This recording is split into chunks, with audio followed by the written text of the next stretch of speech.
Around midsummer 1518, war was raging. On one side the Danish king Christian II, who wanted to preserve the Kalmar Union, and on the other side Sten Sture the Younger, who opposed the king and the union.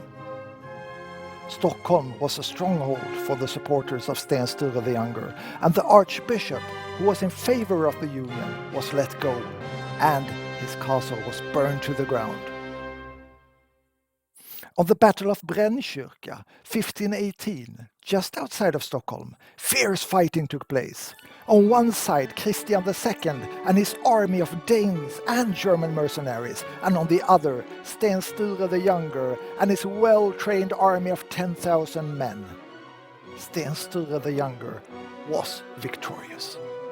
It would take 2 more years before Christian II would try again, this time on the Battle of Bojesund, on the ice of Lake Åsund.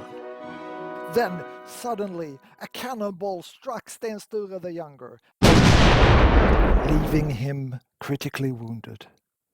They returned him to Strängnäs by sleigh, but on the 3rd of February, Sten Sture the Younger died. Without the leadership of Sten Sture, Christian II managed to proceed towards Stockholm. After the death of Sten Sture the Younger, his widow, Kristina Nilsdotter Gyllenstierna, took over the resistance towards the king Christian and his attempts to enter the capital of Stockholm. She managed to hold the city walls for a very long time, but finally she agreed to surrender with the promise of a full pardon for herself and all the others that stood on the side of Sten Sture the Younger. This all happened in September of 1520. She also managed to secure a nice financial settlement for herself. Now we're approaching a memorial stone that is raised to commemorate Sten Sture the Younger.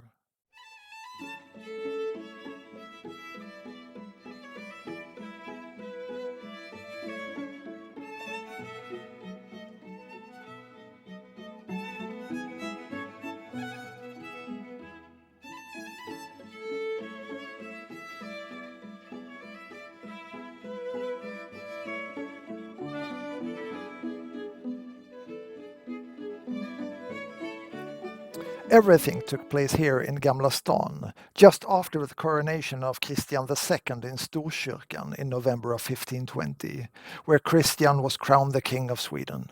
A big party was held at the old castle, which back then stood at the same place as the new one. Many guests attended. They came from all different backgrounds, nobilities, bishops, and other men of power. The festivities lasted for 3 days, and Kristina Nilsdotter Gyllenstierna, the widow to Sten Sture, was also present at the festivities. But on the 7th of November, the gates were closed and locked, and a proclamation was read by Gustav Trolle.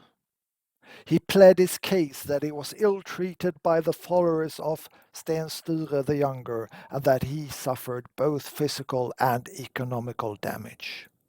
A trial was set on the 8th of November, and the jury came to the conclusion that all those in favor of the removal of the Archbishop Gustav Trolle and all those behind the decisions to burn down his castle were all guilty of heresy.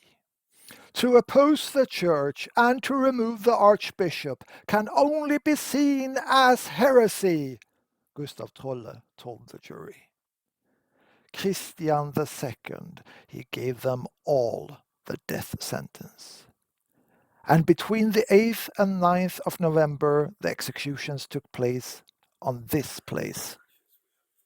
Exactly how many people died is unsure.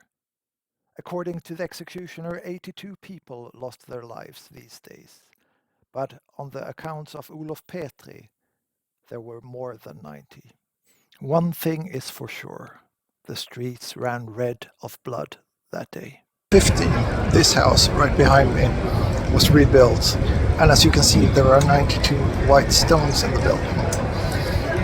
According to myth, these white stones represent everyone killed in the bloodbath.